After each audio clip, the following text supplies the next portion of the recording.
So napadaan ako sa bilihan ng Pokemon cards kanina. And napansin ko yung mga vending machine na to, no? Nagbebenta ng mga single card worth 1,000 yen. So alam niyo na curious ako. So bumili tayo ng isa and ang ine-expect ko dito is yung card ni Marnie. So yung Marnie's Grimmsnarl. Pero syempre, alam mo na, titignan natin kung na-scam nga ba tayo o may katotohanan din naman tong mga gantong vending machine. So, tignan natin kung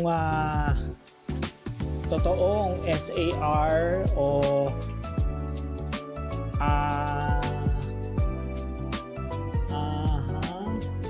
dapat likod yung makuha natin. Yun. Likod ba daw? Titignan natin kung sabay-sabay nating alamin kung na-scam nga ba tayo ng 1,000 yen. Actually, it's worth roughly around 500 pesos sa Pinas. So, ito na. Titingnan natin. 1, 2. Uy! Wow! Nice! So may katotohanan din pala. Nice! Woo! Nice! So guys, pero sugal pa rin yun. Pero nakachamba tayo. 1,000 yen for this card. Let's see. Let's take. Saya! Ayan, wala nang patumpik-tumpik. Nilagay na natin siya sa top loader.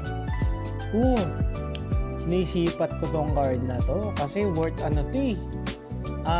kalahating lapad or 5,000 yen. So yung 1,000 yen natin naging times 5. Pero isasama ko sa mga collection ko ng waifu. Kasama nila Lily at May.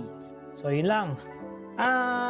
Siguro nakadepende pa rin sa luck, tsaka medyo mahal yung pack na yun, no? 1,000 para sumugal.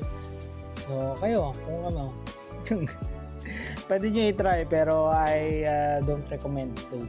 Kasi, yun nga. Siguro beginner's luck lang to.